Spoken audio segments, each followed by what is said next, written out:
In the world of Niratova, forgotten gods have made themselves known. A darkness creeps across the land, and a skeleton army has posed to push the mortals away. All that stands between them are the heroes of What the Dice, streaming weekly on all major platforms. You can also follow us at What the Dice Pod on Twitter.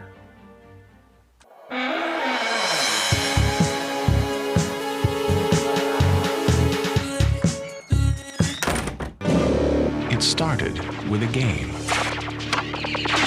You gonna bust the record! But it wasn't just any game. You have been recruited by the Star League to defend the frontier against Sur and the Kodan Armada. And then, one night... Centauri's the name.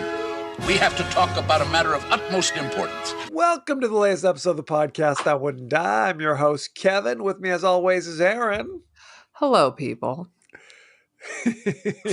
This week on the podcast That Wouldn't Die, we're discussing the science fiction classic, The Last Starfighter, starring Robert Preston, Lance Guest, and others. I know you're going to tell me this is like a pivotal movie in your development. I just know it. It was kind of pivotal. I don't want to say super pivotal. It wasn't Star Wars or Raiders, but there was a pivot. Oh, you're right. It wasn't. You got that right. You got that right, brother. Each week on the podcast That Wouldn't Die, we discuss guilty pleasures and forgotten classics of the horror and sci-fi genres with a comedic twist. Aaron, how are you doing?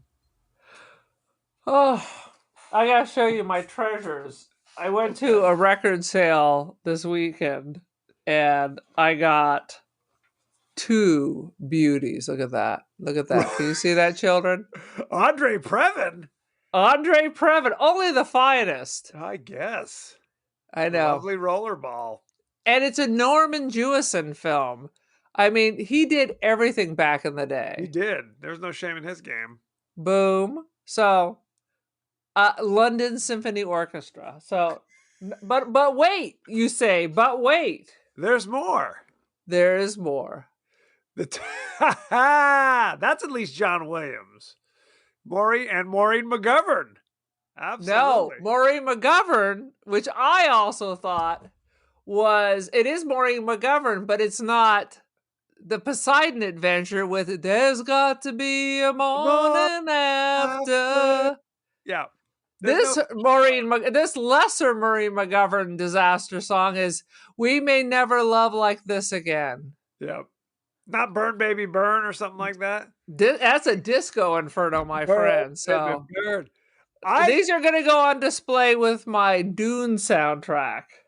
I'm not going to lie. I love those 70s disaster flicks. I just saw that Airport is on Netflix. So I'm going to have to crack into that. Don't get me wrong. I enjoy a Poseidon Adventure. I can't tell you the last time I saw the Towering Inferno, so we might want to add that to the list. It is a kind of modern horror story, especially after 9/11. Well, you got Steve McQueen. You got Paul Newman, of all people, in this thing. And it's Richard Chamberlain, of course. What else? God. What else is he doing? I think O.J. Simpson's in this one. Oh, Lord. Who else? William Holden, old as hell, I believe, is in this. Yeah. William, old as hell. Yeah, he was old as hell in Sunset Boulevard, but he was only like 35, I think. But he looked like he was 50. It's a hard knock life for him. Well, you're telling me. No, we did The Swarm, which was another Irwin Allen. The Towering Inferno was like the peak of his power. By the time he got to The Swarm, a little questionable. You can't compare the two. You cannot compare the two. But I love The Swarm. I'm not even gonna lie about that. It's a hoot. Olivia de Havilland. In this new millennia, they don't even around with a building falls down. Who cares? It's all like the earth is going to blow up. Yes. Yeah. Oh, well, let me get this straight. There's a shipwreck, and that's the movie. I'm good. Moving on. That's right. But a planetoid full of the Borg is going to be hitting the Earth in like a week and a half. That's what we're about. There's a swarm of bees, you say? And a gummy bear. Oh, by the way, this just occurred to me. Speaking of music, did you know that Christopher Cross is the name of the band and not the name of the singer? What? Isn't that crazy? What's his name? Jimmy Crackhorn? His Christopher Cross is not the dude? No. Well, okay. I don't know what I was doing a deep dive on Wikipedia, evidently. First of all, what is wrong with you? You're deep diving Christopher Cross. He had some hits. Arthur's theme. Arthur's theme is not bad. You find him, someone to Is Christopher here with us tonight? Did we summon the spirit? I think he's still with us, actually. Well, you had that one. You had Laura. I think of Laura was a good one. Sailing. Laura. They weren't that great. But as my students say, who sang that song? Let's keep it that way. Let's keep it that way. I've used that. Yes, I use that all the time. I was burned. I think I was in 5th grade when I was first burned by that. Now I use it all the time. It's still. They're still busting it out the high school. Misty, who sang that song? Let's keep it that way. I'm like, what? How dare you? How dare you? Now I'm going to turn it up and start it over again. Absolutely. No. Okay. So Christopher Cross was the name of a band. The lead singer was not to be confused with Crisscross. Crisscross will make you jump, right? Jump. The name of the band, not the name of some singer. the kids, exactly. Although I think both their first names were Chris, much like Christopher Cross. The lead singer was Christopher something, and for some godforsaken reason, they named the band Christopher Cross. What about Chris Christopherson? Does he play a role in this? He does not. That's a Chris. That's a Chris. But when they were starting out, they were Christopher Cross as the band. But then, for some reason, record producers were like, "Oh, damn, we want to sign you, lead singer. And we're now going to just call you Christopher Cross." And he's like, whatever. And it's a sad situation because when he kind of leaped to power was also the time MTV started to come up. And he does not have a face made for MTV. So it was a quick peak and a quick decline. Poor Christopher Cross. No. Very sad. Yeah, he has a face for radio. Come on. It's a thing. I mean, it's easy listening. It's easy. And again, I'm not judging, but it's like if they took the lead singer of Jethro Tull and said, Jethro, you're now Jethro. Okay, your name is now Jethro, and you're a solo act. You're like, dude with the flute, with the rock flute. That's you, man. That's you. You are now, from the rest of your life, you are now called Jethro Tull. So, hope you...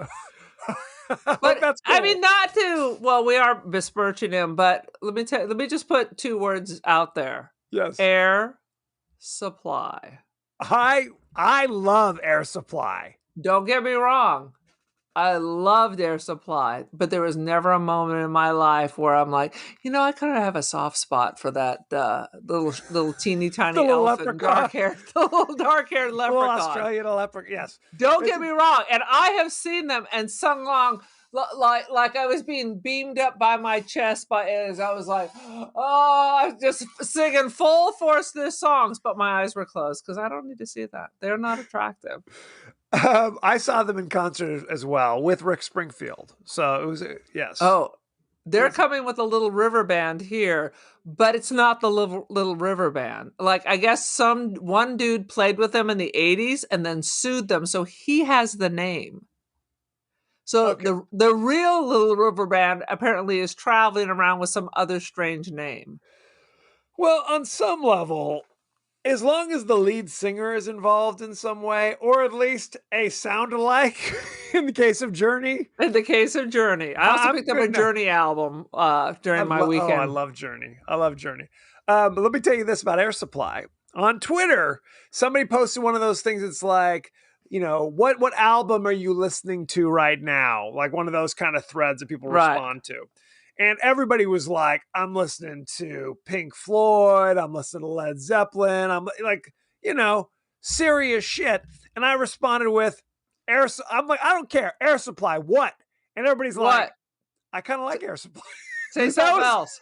Everybody else was, they all responded with, you know what? That is a good album, actually.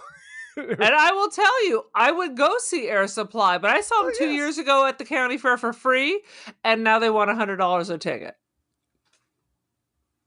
No can do. No can do. Now, I will say this, and I've said it before. Your band has to have at least like 8 hits if I'm going to fork over money to see you in concert. If you Unlike have the like unfortunate Toto situation. Toto has about 5 or 6 hits, so I mean, 3.5. 3.5. That's a damn lie. That's a damn lie. You got Hold the Line, Rosanna, you got Africa.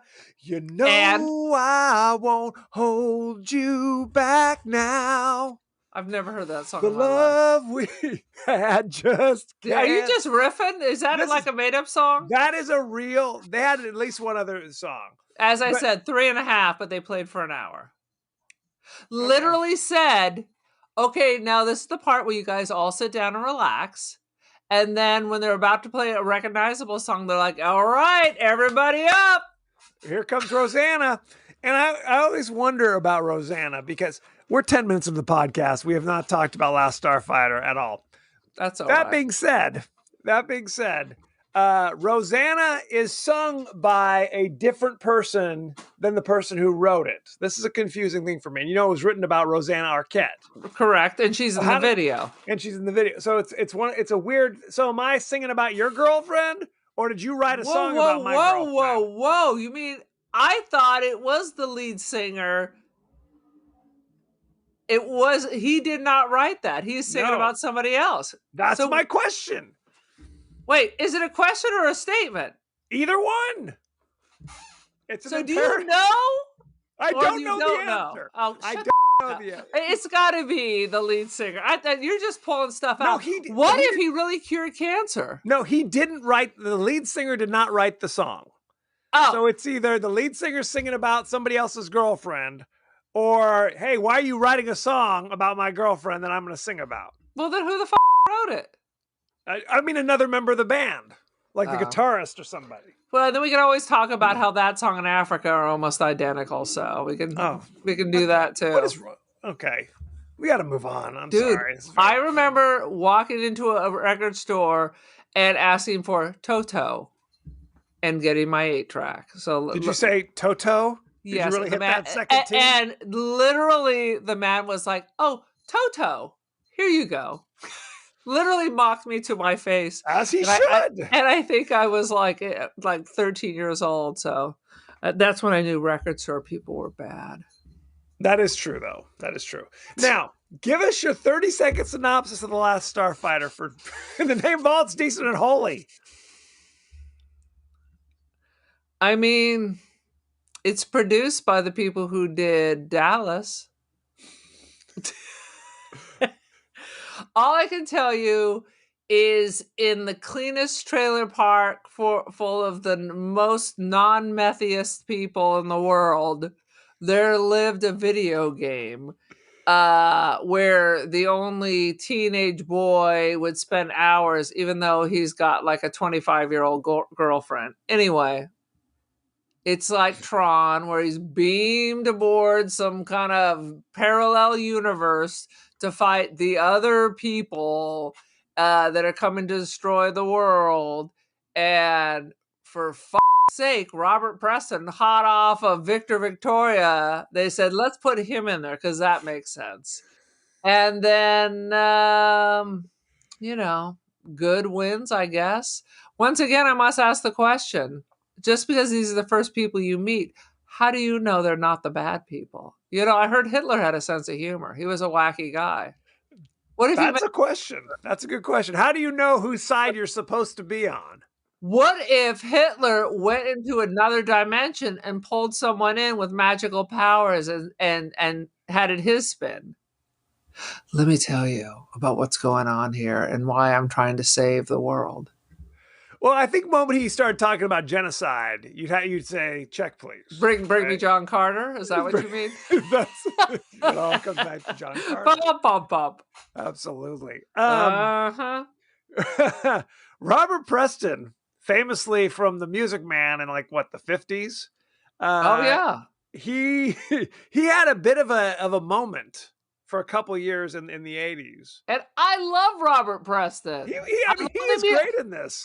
He is amazing in Victor Victoria. He is misplaced in this. I think I remember there was a movie that Robert Preston was in, like it was on HBO all the time, where it was like he's an older guy trying to like I think it's with like Mary Tyler Moore, called like Finnegan Begin Again. Oh, I've heard of that, but I have not seen that.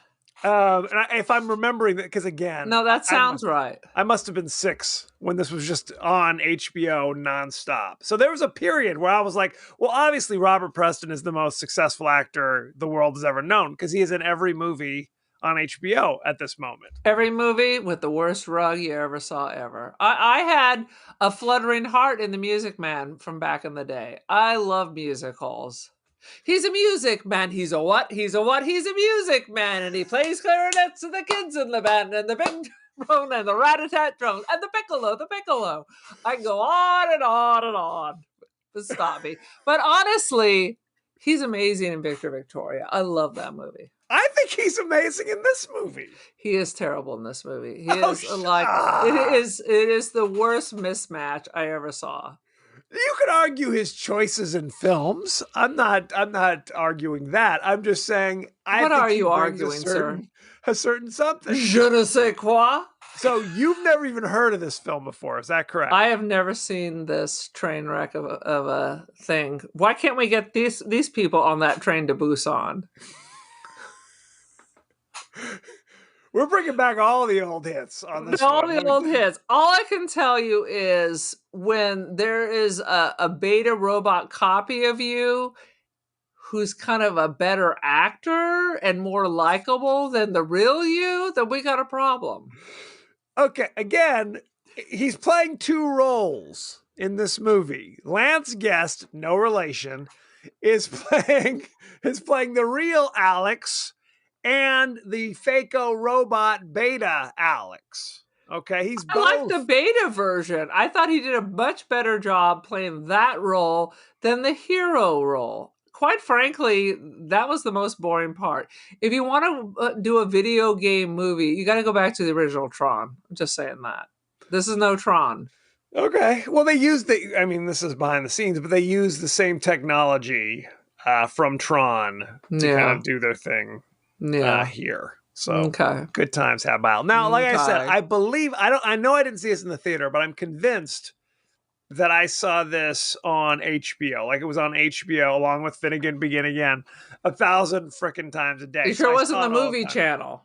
Because, let me tell you, come sit by the fire while Grandma tells you a little story. Please. Back in the old days of pay-per-view television, they literally had 10 movies. So you would literally see the same movie over and over. I mean, this is why I have time after time almost memorized. Because no matter what time you turn on the TV, it seemed to be on. Octopussy was on all the time. It was like there was like 5 movies a month, and that's all they had for 24 hours a day. For 24 hours a day. It was a big deal when a new movie would come. It would be like, ooh, tune in. That's when it was home box office, kids. They still called it HBO even at the time. I'm not sure that's true. What the hell? This is neither here nor there. Okay, we've totally gone off the rails. Let's just jump into the highlights. Aaron, why don't you go first? I think the best highlight is the fact that everybody has butts on their heads in the space. That is literally the worst costume job I ever saw. Everyone but Robert Preston. Well, what is it? The main alien you see are bald head, but with like a weird lumpy head. It's like a beehole, like he's your cheeks, and then they have like this weird strip of male pattern baldness, males and females. Yes. But the worst part is this bulbous butt. It was so distracting. I was like, who decided this is a good look? Not attractive.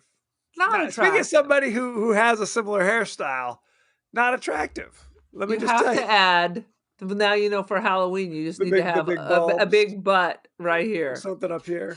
I was like, Yeah. that is the effing worst. It almost seems like the alien designer or whatever was like, I'm bald.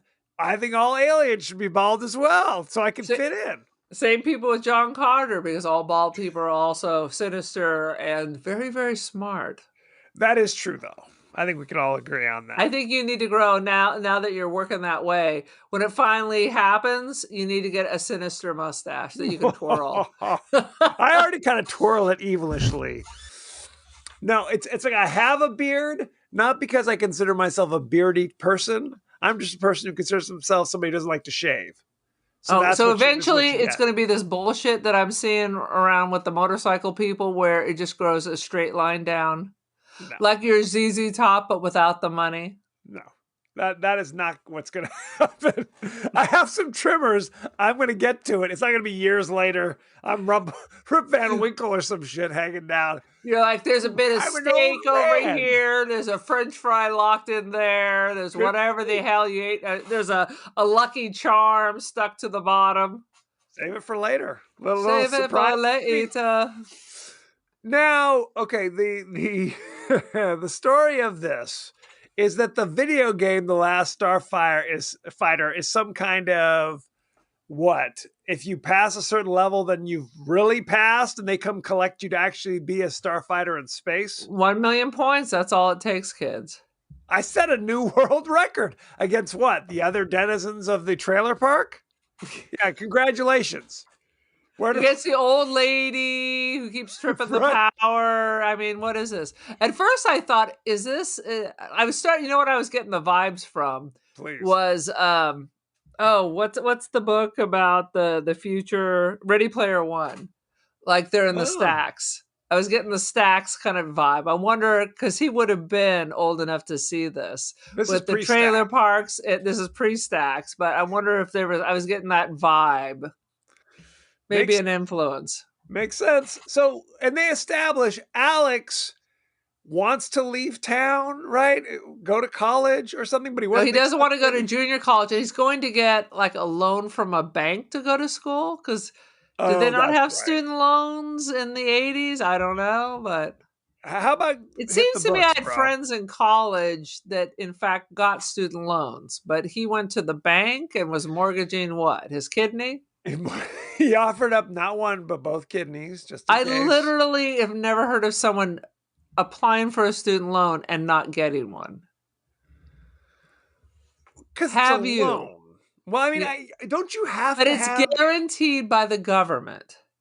You don't have to have collateral or anything. No, not for a student loan. Oh well, shit. Sorry, Alex.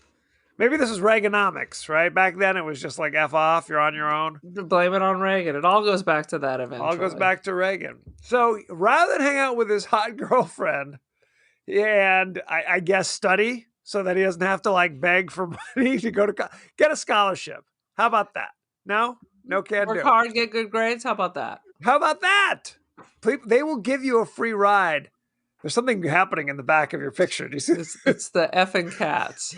You say, if you're not, guys, if you're listening to the podcast. There's got to be a morning after. It's the aliens that are coming through the walls. It's an alien. It's the Conjuring. Something's happening behind it. Yeah, there's actually one behind me sleeping on my hat that I just got to go to Cruel World Music Festival. And the other one's here to just knock down the last of my pictures. There it goes. Yep. There it goes. That goes all my makeup all over the floor, all my pictures. They already knocked down a $1,000 camera that now doesn't quite work anymore. This is all fun and games. That's why you don't want to own pets, ladies and gentlemen. Pets are children. They ruin you. Now it's pets or children. We're expanding. Okay. What's true is true. What's true is true. Very sad. So he doesn't want to hang out with his hot girlfriend who's dying to jump his bones because he's like, I'm grouchy, so I'm gonna go play Last Starfighter, the video game.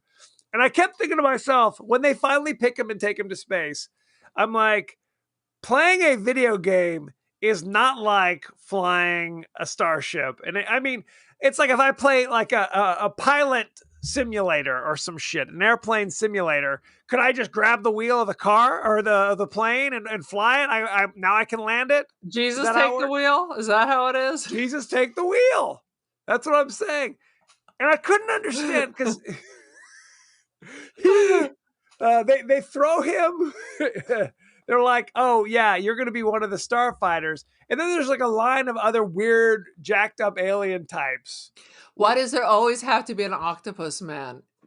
From the dawn of time through Star Wars through here, I'm just waiting for the next James Bond to then fight an octopus. Absolutely. Octopussy. It already happened. It'll be just a little bit different this time. She'll have like tentacles. Okay. And you think just anatomically, it would be difficult to fly the damn star when you're flapping around like tentacles on the controls and shit. You know what I mean? Crash into an asteroid or something with your weird tentacle fingers. It's like everything everywhere all at once. When you build a car, you're building it for a certain body type. Yes. But I love how all the aliens are completely human from the neck down. It's just their faces now have extra. we're doing a lot of side gags. Bug. Yes, that's a question. Oh, yeah. And once again, I'm staring directly at myself as I talk. This is a thing. Ladies and gentlemen, this is a problem. Whenever you record these podcasts, you see your little picture up in the corner, and narcissists that we are, all we do is stare at ourselves. Who's that girl over there? She's so pretty. Hi. Yeah. Oh, she's smiling back at me. Smiling back at me. Anywho, what I kept wondering is, why did they have to recruit a bunch of weird, freaky aliens to be starfighters? Why couldn't the bald head people be the starfighters? Because the few we saw are all that left because they're really bad people and all their people are dead. As we see later on in the movie, where literally they don't know what the hell they're doing and maybe they don't have a right to survive. When it comes down to, there's a lizard man with a turtle hat and him are literally the last people on this planet. He's the last starfighter. That's why. Well, who's the guy in the back? He's not a starfighter? He's a navigator. Grig, the reptile man. Hopefully he's not a navigator like Death Race 2000. Well, or maybe we do like that. I don't know. It's hard to know what his responsibilities are. Is he Goose from Top Gun, where all he does is look over his shoulder saying, oh, damn, they're coming up quick behind us. You better do something, Mav. I mean, that's all my he brings job. Look over there. Oh, shit, here they come. Is that your job? Could be. Who's to say? And by the way, spoiler alert, all the other starfighters are blown up. So he is effectively the last starfighter. So this seems like a kind of a Darwin situation. Like, maybe they're not ready. Maybe they're not ready to live? Sweet John Carter over here. Maybe you need to learn how to negotiate. Interesting. You know, you don't spit in the wind. You don't step on Superman's cape. Have you heard this? Of Jim Croce? You don't pull the mask off the old Long Ranger, and you don't mess around with Jim. First of all, not the old Long Ranger. He's the Lone Ranger, not the Long Ranger. What is happening? Good Lord. People are wondering what is happening. I'm just lucky I managed to pull all that out of my ASS. Oh, sweet Jesus. So the bald aliens are recruiting aliens from all over the place to be their starfighters. And I guess people are just volunteering, like they're going to Ukraine. Yeah, like, why? I mean, I understand going to Ukraine, but what's the point here? And I love how none of the starfighters are their people at all. That's what I was saying. They're all tucked away. They're literally just hiring mercenaries. Well, then I don't see them offering them money. They didn't say, here's your paycheck. I see them going to different planets kidnapping people. That's what they did. Shanghai is what they used to call it in San That's- Francisco. That's what they used to call it. Absolutely. Now, so Robert Preston is a weird blue-faced alien, but he wears a Robert Preston mask whenever he comes to Earth. And a in Robert a big old Preston hat. bad rug. Singing 76 trombones. That's And- great. So he takes Alex to space against his will and leaves behind a crazy, like an android, a simuloid is what they call it, that looks just like him, but can't keep it together. Like he's constantly like spilling the beans. Like, look, okay, you got me. I'm a robot from outer space. What? Keep it together. Is this your first rodeo, pal? Give it a shot. I mean, act like you've been here before, for goodness sake. Sweet Jesus. He's like, I'm just a 14-year-old boy. What's happening? Just a 14-year-old boy. That's exactly right. And later, when Alex is like, F this, I want to go home, Robert Preston delivers him home, but does not pick up the beta android. So now there's two Alexes running around for some reason. Like, what? This was not a well thought out plan. That was the best part. That was literally, it's like, the beta over here is like, he's the decoy. He's like, what? No one mentioned that to you, Robot Man?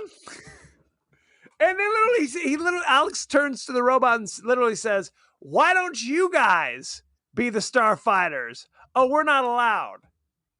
Why not? If you could build this level robots, what do you mean you're not allowed? Is that against the Prime Directive? What's happening? Seems like we crossed the Prime Directive a long time ago. You're telling me. It's like if they could just create Fakos, who gives a damn? Put them in the machines. They fly into each other. They're robots. Who cares? Okay.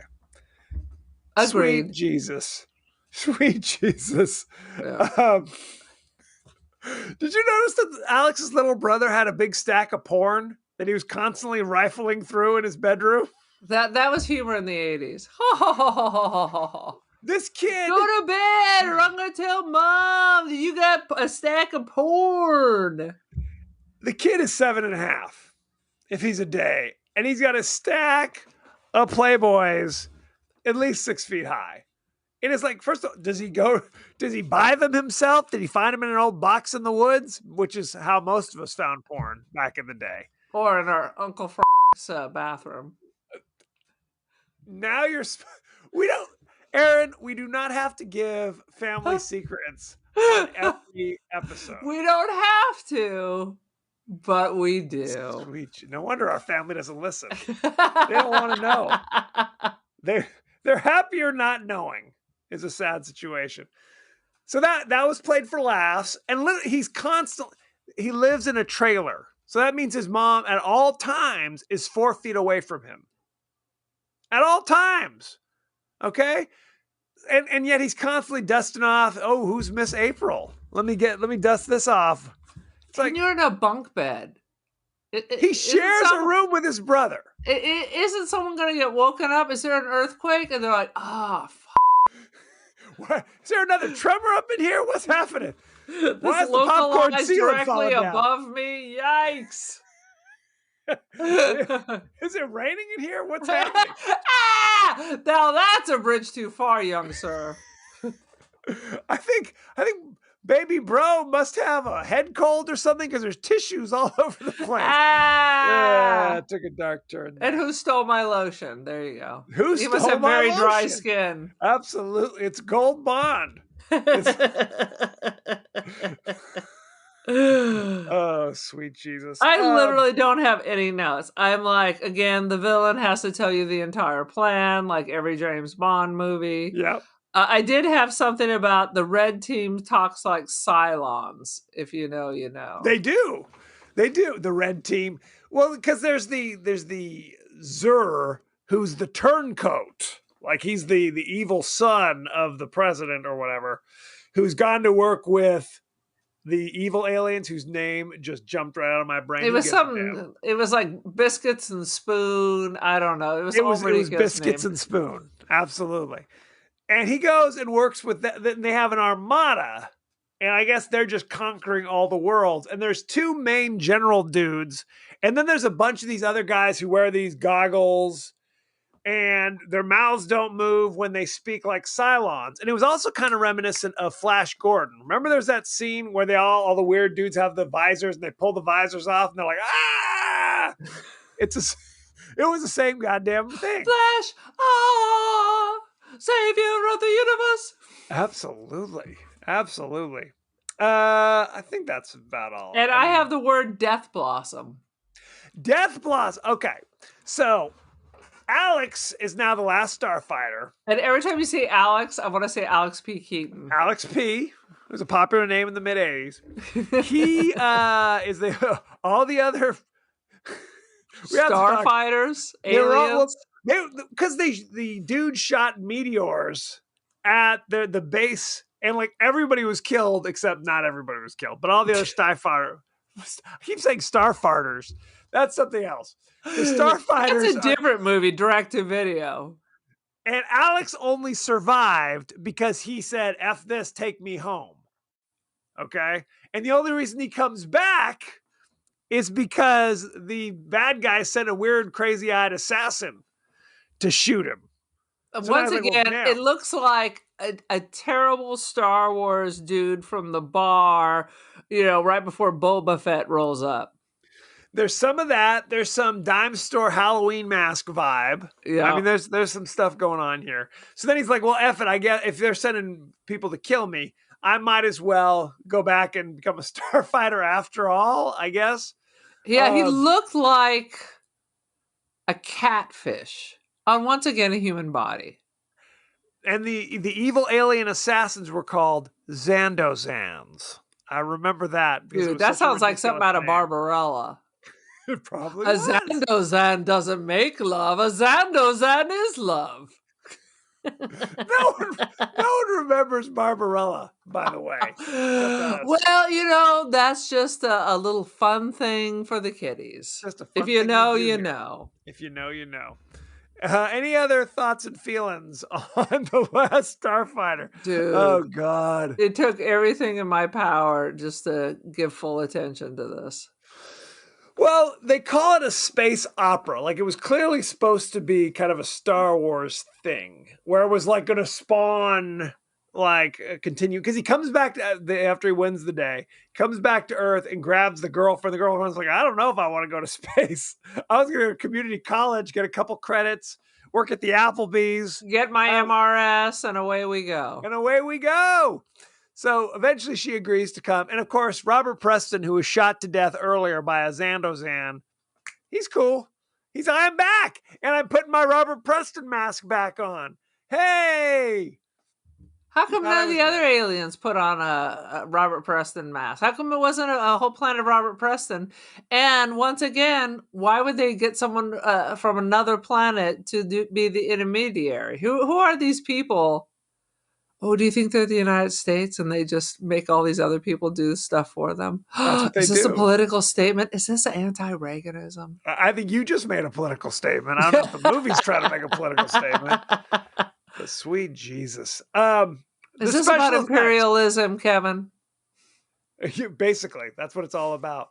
What did you think of the special effects of this movie? Because this was all computer generated. I mean, it was the flavor of the time.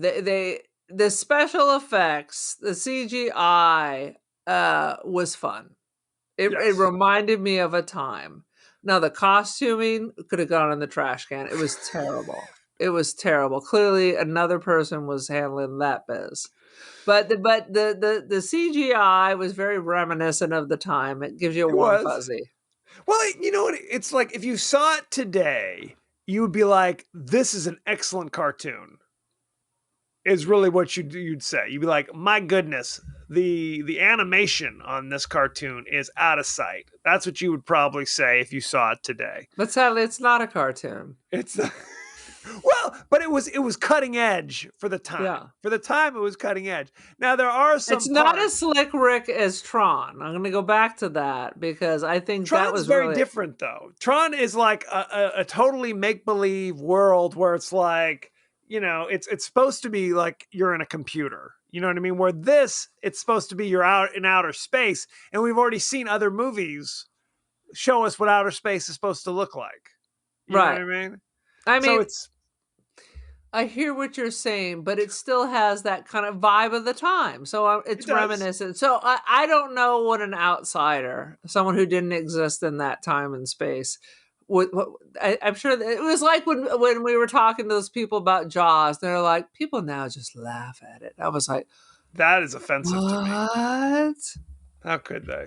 The They don't know the what they're talk talking about the Indianapolis still gets arm chills. Arm chills. I mean, look, if you watch Clash of the Titans right now and rolled your eyes, I get it. I once get it. played the original Clash of the Titans, and I didn't realize there was a whole topless woman at the very beginning. I was like, There is? I might have to find my old VHS copy. it's like when you watch the Goonies. They're Oh, dropping there is. F-bombs every 2 seconds. Yeah, okay, yeah. There is she's like a mother She's with breastfeeding. a baby. Yes, it wasn't some But it was an unanticipated nudity in my class. I was like racing to turn it off. Fair enough. Whoops! Fair enough. What's that is next? true. I'm gonna see like Perseus Dangle. I don't know. You might. Have I blacked this whole movie out? It's Or the possible. thing with the one arm missing? Is he like full frontal also? I don't know. He start loses to a think of hand, but he yourself. gains something else. Right. Good times. Oh, sweet. Shall we go behind the scenes? Oh, please. Okie dokie. The star car that Centauri, Robert Preston, drives is based on the DeLorean, including the gull wing doors and the stainless steel construction. And this movie came out before Back to the Future. So there you go. So this inspired Back to Okay. the Future. I agree if DeLorean made a really shitty looking car. Oh. No, it What's was your like problem? if they took the front half of a DeLorean and put some kind of like Pinto on the back. It was a mess. I disagree. Dude, But okay. I remember, because I'm a little bit older than you, I remember going to like a club and there'd be like a DeLorean parked outside and people would literally be standing around it. And this is before Back to the Future. People would be like, what the? I mean, it caused a crowd when you saw a DeLorean when they first came out. It was a thing. It was a thing. Oh, no question. No question it was a thing. The scenes with the beta unit, okay, where it's the Fako robot doing his thing on Earth, were so popular with test audiences. See? They went back and filmed additional scenes with the beta unit. But here's the problem. I just think he had that character had all the personality. This Last Starfighter, you didn't know anything about him. He was the robot. Well, the beta character is basically comic relief. So of course it's like when it's done right, it's kind of funny.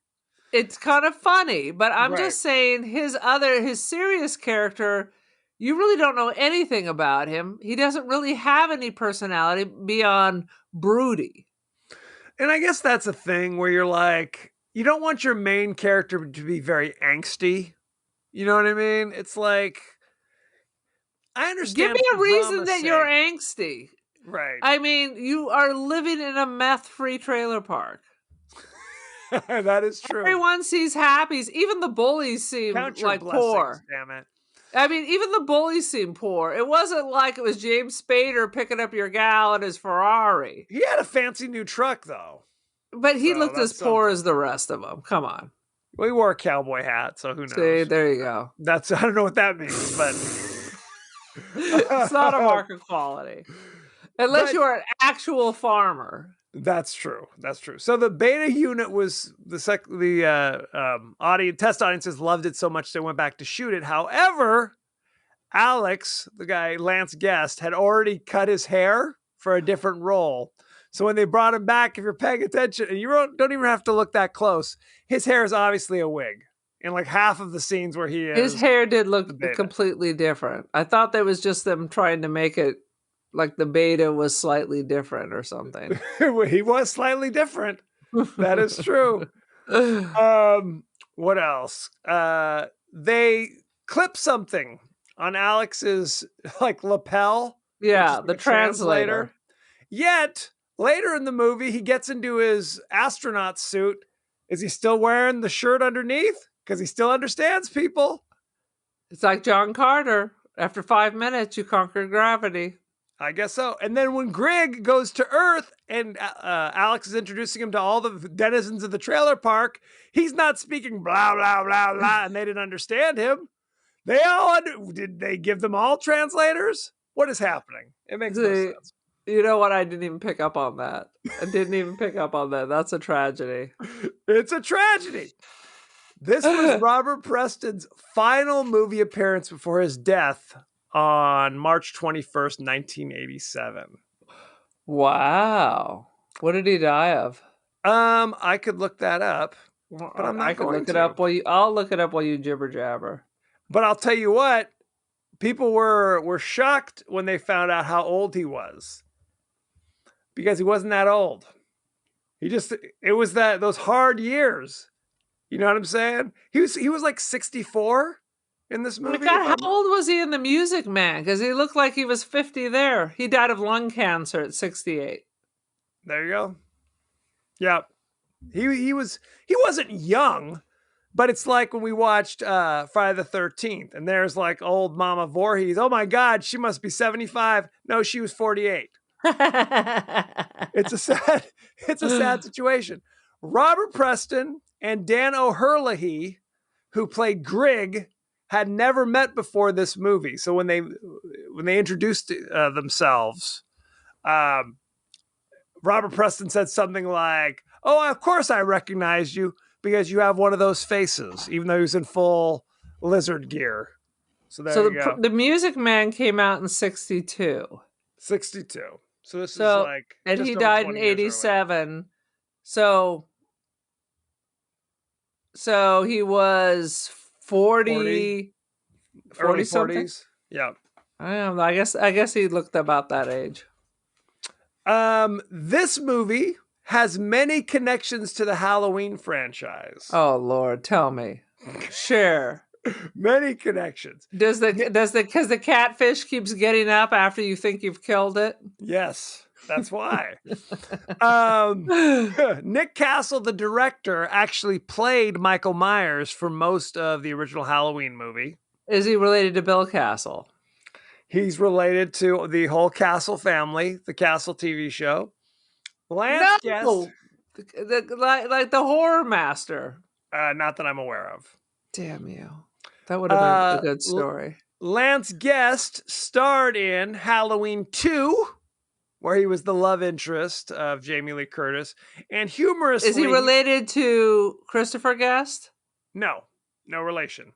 So it wasn't like he was making out with his cousin's wife? No, that's just a bizarre coincidence. All right.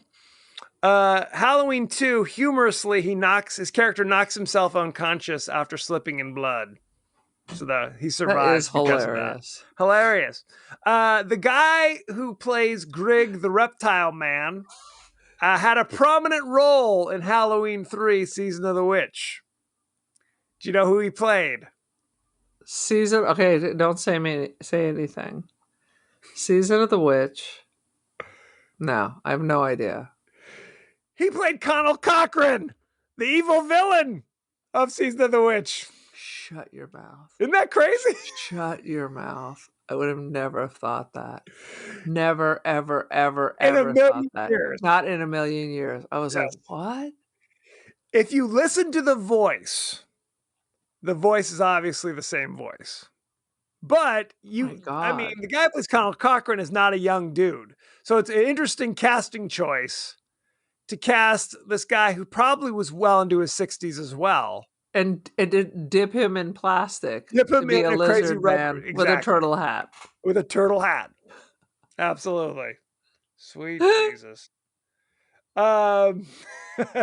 Otis, played by Vernon Washington. Dude, we got to bring that name back. We got to bring Otis back. That's got to be a thing. Another child. Have another child. And name him Otis? I think I'm going to take a pass on that He or she needs to be Otis. Regardless. I agree. No question. Vernon Washington was the African-American gentleman that Alex was trying to help him fix his antenna. This is one of his final roles, and he actually was in a Friday the 13th movie. He looked really familiar. He was in Friday the 13th, A New Beginning, Oh, where it was the I don't know, the sex farm where it's the oh, that's right. Where Michael Myers trying to have sex with one of his like nieces or grandchildren or no, something. this is Friday the 13th. This is Friday the 13th. Oh, I'm getting my horror things confused. It's the farm where it's like there's the guy with the stutter. There's the couple who are like nymphomaniacs. I have never seen this. We've reviewed it on this show. I must have blacked it out. It's hopeless. Anyway, he worked. I hope it is called Friday the 13th, The Sex Farm. It might as well be. Oh, sweet Jesus. I guess he was he was like the cook of the boarding house in A New Beginning. You've seen it's very upsetting. Dude, you make me watch like 55 movies a day. It just That is washes true. over me. I can't keep it all in there. Shall we Sometimes you talk gotta take the trash out. That is true. Shall we talk about the cast and crew? I thought we did. Nick Castle was the director. You know him because he directed such amazing things. He directed Last Starfighter. He wrote Escape from New York. Boom. Wow. He wrote The Boy Who Could Fly. You know it, don't you? He wrote Delivering Milo. You know it, don't you? That's another underused name. Milo? Milo and Otis. Oh, there is this show There is about the doggies. One of the first podcasts we were on, they talked about how Milo and Otis was controversial because both Milo and Otis, like the animals were killed over the course because it was a Japanese film and they weren't nearly as concerned about murdering the poor Are you critters. in real life? Yes. Oh, Lord. Very upsetting to get them to do the shit. It was like The Dog's Purpose. Remember that? Where there was a scandal because there's a scene where the dog rescues a guy who's drowning. And I guess there was video where they were just tossing this dog into the water over and over again. Very upsetting. Anywho, let's talk about the cast. Lance Guest played Alex Rogan, the titular Last Starfighter. You know him from Jaws the Revenge. He was in Halloween 2, The Last Starfighter, and he was in one episode of the TV series The Patient. Do you know that one? I do not know that one, but I will tell you, we always laugh at all these crazy movies they're in, but we would love to be in them, of course. Let me just put that out there. It's not like if someone came up to you want to be in Friday the 13th, number 75. I'm like, where's the paper? No thanks. I'm out. Count me out. Robert Preston played Centauri in this one. You know him as Harold Hill in The Music Man. Mm-hmm. He was in Victor Victoria as Carol Toddy Todd. Toddy to my friends. He was Centauri in The Last Starfighter. He was in another Blake Edwards movie. He was in S.O.B. Do you remember that one in 1981? That was enough. Good times. I'm telling you, he had a bit of a renaissance in the early 80s. Good old Robert I didn't Preston. see you rattling off your Mary Tyler Moore movie right there. Okay, I'm looking it up right now. Maybe I've lost my goddamn mind. Thing. Okay. He was in... Okay, where is it? Here we go. You sure it wasn't with Rhoda? It was Mary Tyler Moore? Oh, it was a TV movie. Oh, God, even better. Begin Again from 1985. Okay, because Last Starfighter was his last... like in the cinemas, in the theater, last movie in the But he did after school specials after that? He did after school specials. Mary Tyler Moore, Robert Preston, and Sam Waterston. Sam Waterston's in goddamn everything. Giancarlo Esposito as the intruder. Oh, okay. It was an HBO movie. That's why I saw it on HBO all the time. It was made for HBO film. So there you go. And what happens in this? There's an intruder. He's an old man. He murders Robert Preston. He's an old man who learns to love again. Okay? Does that answer your question? I'll never love this way again. Dan O'Herlihy played Grigg, and I discovered something. That sounds like a fake name. Isn't he that? Wasn't that like the announcer on that Larry Sanders show? Perhaps. He's an actual Irish individual. He was born in Ireland, so it makes sense. I would that he hope played so the- with that name. Daniel. But his son, Gavin O'Herlihy, was in a bunch of things in the 80s. Gavin O'Herlihy famously played Chuck Cunningham. Do you know who Chuck Cunningham was? Wait, the older brother of Richie? The older brother, but keep in mind For the one episode he was in? he was the older brother for a season and a half on Happy Days. Yes. Then he said, I don't want to do this. So they replaced him for the rest of the second season. By the third season, they no longer had a brother. Right. They're like, no one gives a. Well, because they said Fonzie was really supposed to be the mentor to Richie, not Chuck. Too bad you So- couldn't figure that out before you actually started the show. You know, it's Exactly. nice when you figure out what the show is actually about. Like Cougar Town, when immediately she was in a relationship. So then why is it called Cougar Town? Because she's not actually a cougar or dating anyone younger than her. That's true. Good point. It was still an amusing show, though. So Poorly Dan O'Herlihy was known for RoboCop, The Last Starfighter, Halloween 3, Season of the Witch, RoboCop 2. It's an all-star cast. He was in all That's the an finest all-star films. cast. Uh-huh. All of it. Do you remember him from RoboCop? Who was he in RoboCop? He was the old man, the guy who was in charge, like the CEO of the company. Ah, yes. Yes. One more I want to talk about. Catherine Mary Stewart played Maggie, the love interest.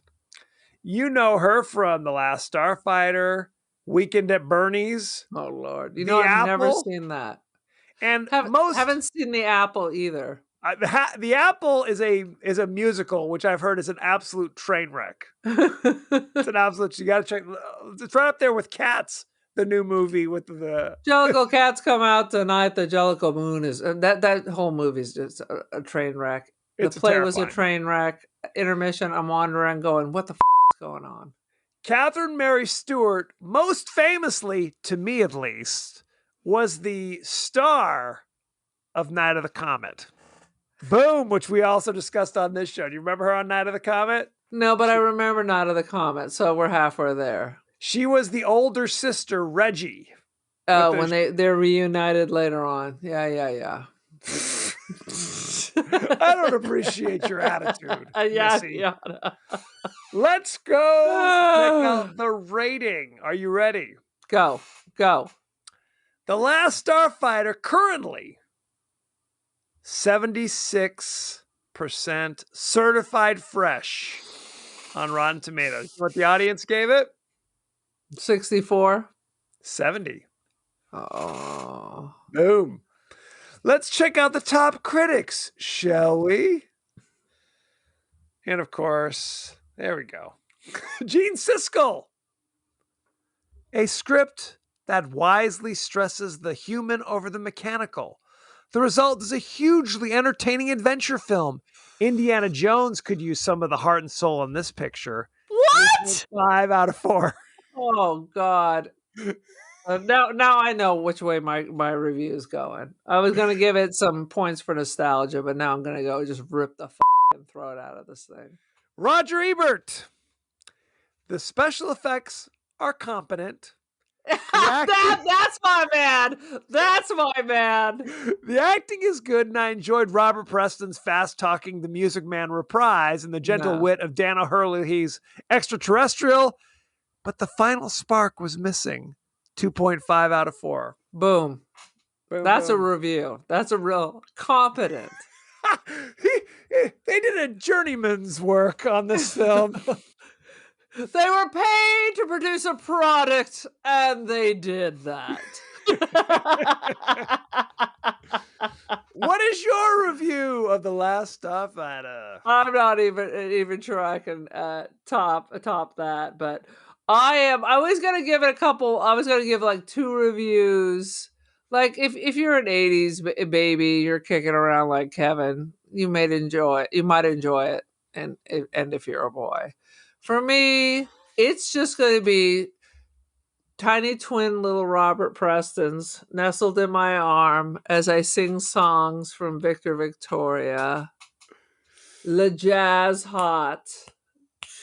So what is your rating, for God's sakes? Let's dismiss it. Two baby Robert Prestons nestled in my bosom out of 5.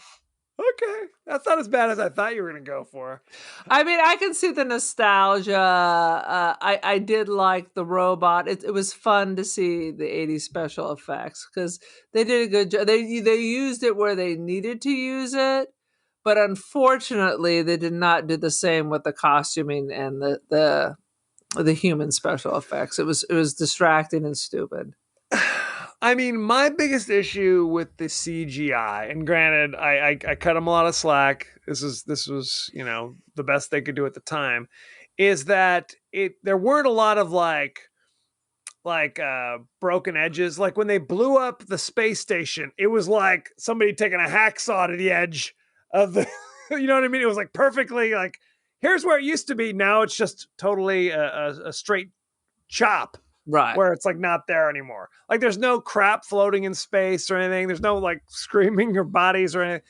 Anywho, it was still at an early stage of development. At an early stage of development. I literally had not seen this movie in 35 years. And I'm going to give it 2.5 Robert Preston masks out of 5. It's not bad. It's not bad. It's not something that I need to watch again. I think I'm good. Would you recommend it to others? I mean, I would say you're home alone. The cable's out. You only have one. You have one Blu-ray, and there's only one channel on, and it's the Robert Preston channel. And Begin Again is on next. Maybe tune in. Maybe not. An intruder busts in, puts a gun to your head. Maybe put it on. Maybe put it on. You know what I'm saying? No, it's not bad. It's just kind of like it's like just nothing. It's just kind of whatever. It's kind of my attitude. Now, people love this movie, and I appreciate that their love for it, but I do not feel that love. So, can you feel the love tonight? No, we can't.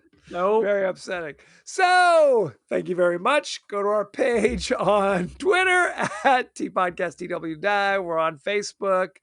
We're on Instagram. We're on TikTok. We're on YouTube, for goodness sake. So we are again on YouTube. Again. Begin again. Like begin again. There we go. Boom! It's a circle. It's a circle of life. This is a musical episode. It's just a very special musical episode. It is. So check that out, for God's sakes.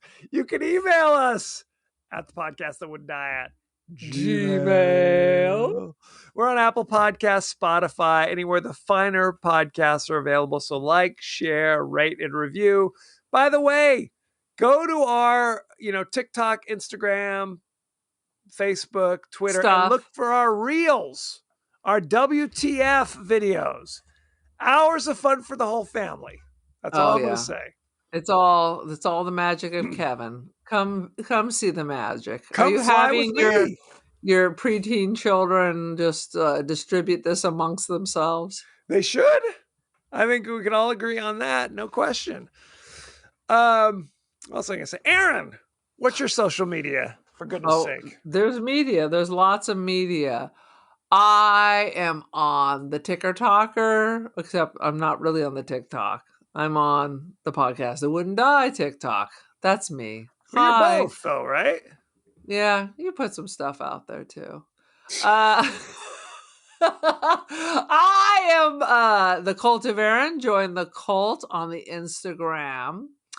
I am also Don't Feed the Pigeons, and you can buy beautiful Polaroid pictures for you and your family on First Dib and Artsy, Aaron Doherty, under the Instant Dreams Gallery. That's right. For dads and grads. It's all dads and grads, kids. They love bar mitzvah. We're available for bar mitzvahs. Weddings, castrations, funerals. anything Yeah. you need. Whatever It's- celebration. Whatever celebration you need a gift for, come here first. Absolutely. Next week, we'll be discussing the horror classic Graveyard Shift, starring no one you've ever heard of. But it is a Stephen King stories. You're right. It's technically called Stephen King's Graveyard Shift. It Has is. he washed his hands of this horseshit too? I mean, he cast a check. I mean, what are you gonna do? Did you see there's a new Stephen King movie out? The Boogeyman, right? Isn't that coming Yeah. out soon? I think it's coming out soon. I might have to go check it out. I have to check it out. The Graveyard Shift is available on HBO Max. Finally, I don't have to spend $4 on these crazy movies, so I can tell you not to watch them. And I'm sure you could find it somewhere else. Tubi, Pluto, VHS, Betamax. Probably YouTube. I mean, that's the quality we're YouTube. talking about. We've watched some movies on YouTube. We've done it before, and we'll probably do it again. Nothing better than watching a movie on a not still Betamax camera with someone with a palsy filming their television and then uploading it to YouTube. Until you watch the film that way, you don't know living. You don't know living. I mean, it's the way the auteurs intended it to be watched. No question. No question. So send in any favorite scenes, favorite quotes, comments, and questions, and maybe we'll talk about it on the show. So, thank you very much, and be well. Be well, children.